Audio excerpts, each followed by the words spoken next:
Selamat datang kembali. Kita hari ini akan belajar tentang grid layout. Grid layout di Kivy, mungkin kalian tahu cara membuat aplikasi dengan tata letak dengan rapi menggunakan grid layout ini. Hari ini kita akan bahas grid layout tersebut. Sebelumnya, saya perkenalkan terlebih dahulu. Grid layout itu apa sih? Grid layout itu untuk kemungkinan kita untuk menyusun widget.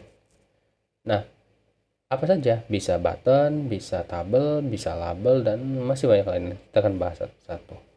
Nah, di sini kita bisa menambahkan dengan urutan-urutan grid tertentu dengan urutan-urutan gridnya ya. Selain itu, selain grid layout, sebenarnya Kivy itu masih banyak lagi ya untuk membuat layoutnya. Mungkin ada box layout, ada anchor layout, root layout, relative layout, stock layout. Nanti kita akan bahas satu-satu. Saya akan menambahkan grid layout dengan button. Pertama, kita panggil dulu modulnya. Di sini saya panggil from Kivy.app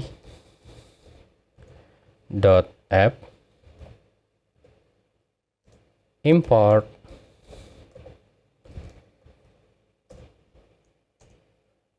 app.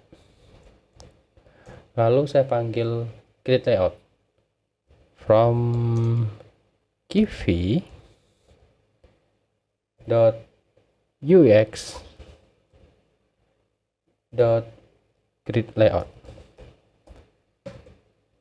Import grid layout. Lalu kita akan menggunakan button terlebih dahulu. From Kivy.ux.button.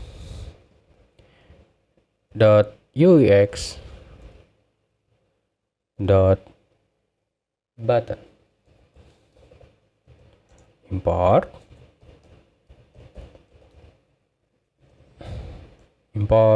button ya. Setelah itu saya akan bikin kelasnya. Kelas.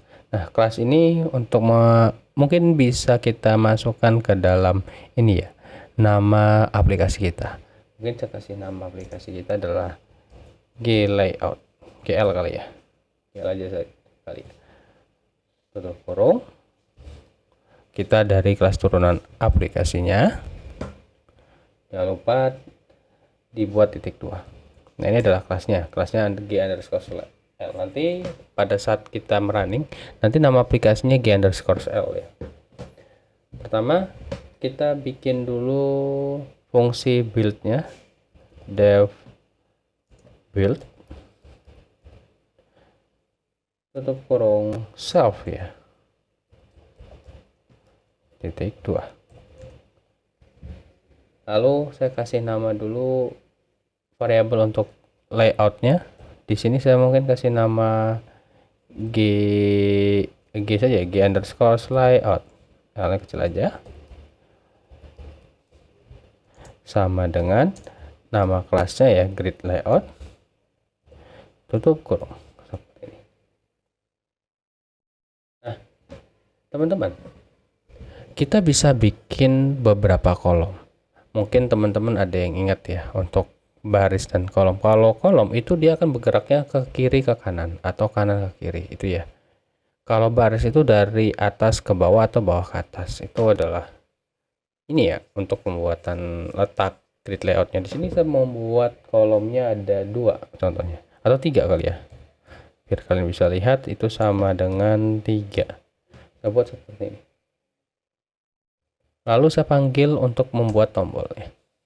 Di sini untuk pembuatan tombolnya saya mungkin kasih nama btn sama dengan button, tutup kurung seperti ini ya. Lalu kita kasih nama teksnya, misalnya teks sama dengan, mungkin kita kasih nama 1 kali ya, biar enak ya.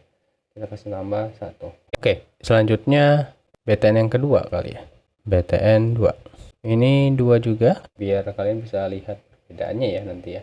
Ini karena kita ingin memasukkan button ini ke dalam layout atau grid layoutnya, itu kalian harus menambahkan terlebih dahulu. Ini belum masuk ya, button btn 1 dan btn 2 ini belum masuk ke dalam G_layout atau grid layoutnya.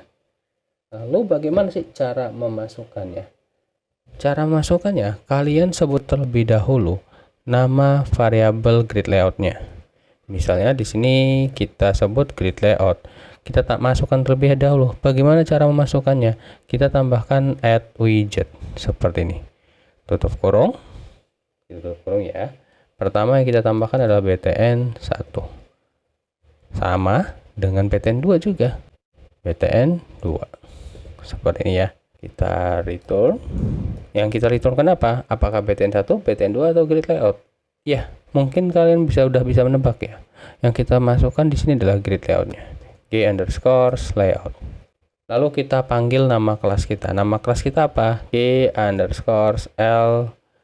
Lalu dot.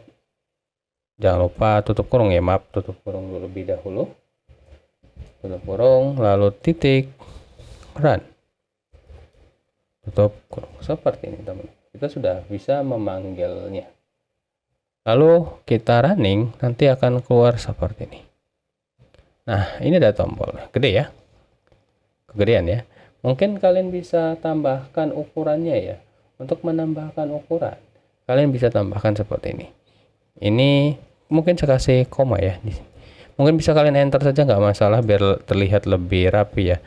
Kalau ukuran itu kalian bisa menggunakan size hint. _hint ya. Sama dengan, mungkin kalau size hint itu nanti ada perbedaannya teman-teman. Size hint itu jadi membuat ukurannya lebih fleksibel. Jadi contohnya ini kan X dengan Y ya, pasti ya. Size hint itu ya, karena dua dimensi pasti X dengan Y.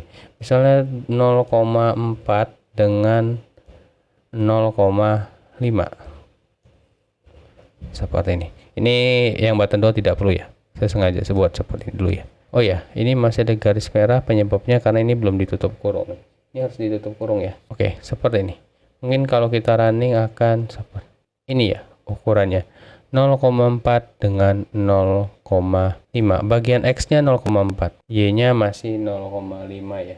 Apa sih perbedaannya? Kalau size hint itu kalian ukurannya walaupun jendelanya diperkecil, dia juga ikut kecil. Nah, sekarang saya akan membuat bagaimana kita harus membuat button ini tidak ikut mengecil pada saat jendela kita kecilkan. Maka kita buat X dan Y-nya menjadi noun terlebih dahulu seperti ini. Lalu di sini kalian tambahkan saja lagi size. Sama dengan mungkin ukurannya kita buat 200, untuk X-nya, Y-nya 100 saja. Seperti ini. Kalau kita running akan yang terjadi adalah seperti ini teman-teman. Kalau kalian kecilkan, ini kan masih ngikutin ya. Ini nggak ngikutin teman, ukurannya masih sama. Ini kalian kecilkan lagi, ukurannya ketutup ya. Ukurannya masih sama, dia nggak akan berubah. Karena hint ini untuk membuat ukuran, tapi ukurannya itu sesuaikan dengan widgetnya. Makanya dia pakai koma-komanya. Jadi 0,3 yang kita buat tadi, 0,3 atau 0,4 ya, lupa tadi. Itu artinya 0,4 dari luas widgetnya. Tapi kalau 200 dengan 100, ini berarti ukuran X-nya adalah 200, Y-nya 100 teman-teman. Oke, seperti itu teman, untuk size-nya ya. Oke, kita lanjut lagi ya. Nah, ini untuk button-nya. Apakah bisa dengan tombol lainnya teman-teman? Ya, jelas bisa ya. Itemnya tidak hanya itu saja. Di sini mungkin saya akan langsung lanjut saja. Pertama saya menggunakan item-item seperti ini. Saya pertama menggunakan sama ya. Saya tambahkan di sini label tadi karena button sudah ya. Lalu di sini ada text input, untuk menginput. Untuk menginput teksnya kita akan buat nanti button yang tadi. Checkbox. Oke, sekarang kita akan buat terlebih dahulu. Kita sudah ada button 1, button 2. Lalu kita tambahkan lagi yang inputan label. Nah, kita mungkin bisa tambahkan di sini LBL ya. LBL seperti ini ya. Sama dengan label, tutup kurung. Nanti kita bisa bikin teksnya sama dengan mungkin teksnya jangan lupa tanda kutipnya, aplikasi pertama saya, seperti ini ya. Ini untuk labelnya. Lalu di sini saya pengen tambahkan teks input contohnya ya. Di sini teks input teks underscore input seperti ini, sama dengan teks input tutup kurung. Mungkin kalian mau tambahkan nama di teksnya itu juga boleh, atau tidak perlu juga tidak masalah. Di sini saya menggunakan size hint-nya, size underscore hint sama dengan saya tutup kurung dulu ya. Kalau size hint dia pakai tutup kurung di sini. Di sini saya buat size hint-nya adalah 0,7 untuk x-nya dan 0,2 untuk y-nya seperti ini. Oke, mungkin bisa kalian lihat. Nah, ini kan belum masuk tuh label sama teks inputnya. Kira-kira apa sih yang kurang di bagian sini? Nah, ya benar. Ini kurang, kita tambahkan add widgetnya. Kalian bisa tambahkan add widgetnya. Di sini bukan btn tapi kita tambahkan label lbl. Di sini mungkin kita running dulu ya. Kita lihat label seperti apa. Nah, ini ada labelnya. Karena dia kolomnya ada 3 ya. Kita bikin 3 jadi dia geser ke kanan labelnya. Lalu di sini ada tambahan lagi teks input ya. Kita tambahkan teks input lagi, nanti dia bergeser semakin ke kanan ya, karena kita ke bawah, di bawahnya nanti dia akan ke bawahnya. Teks input sekarang bisa kita running. Nah, seperti ini teks inputnya di sini. Kalian bisa ketik apa saja di sini teks inputnya di bawahnya. Oke, karena size-nya di sini kita buat 0,7 sama 0,2 ya, dia ke bawah nanti teks inputnya. Ada juga nanti namanya adalah checkbox, mungkin kita tambahkan di sini adalah checkbox. Cek, mungkin seperti ini saja ya. Mungkin di sini checkbox tutup kurung. Lalu kita tambahkan saja di bagian sini ya untuk checkboxnya. Nanti ukuran bisa kalian buat ya, boleh pakai pose hint atau size hint. Paste. Ini checkbox. Checkbox. Kita running.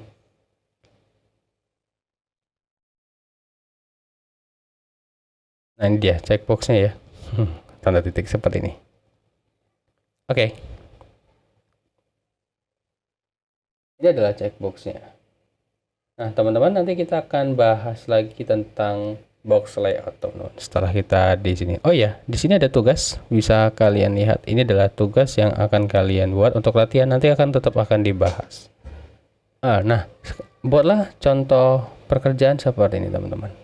Di sini ada label, ada teks inputnya, ada label, ada teks inputnya. Di sini ada label, ada checkboxnya. Di sini ada label, ada slidernya. Lalu ada di sini switch barnya, switchnya ya. Lalu di sini ada progress barnya. Nanti kalian bisa buat seperti ini. Latihan buat teman-teman. Nanti akan dibahas di video selanjutnya. Buatlah seperti ini. Jadi kita akan ketemu lagi di pertemuan selanjutnya untuk membahas bagaimana sih cara membuat desain ini. Terima kasih teman-teman. Kalau gitu sampai jumpa di pertemuan selanjutnya.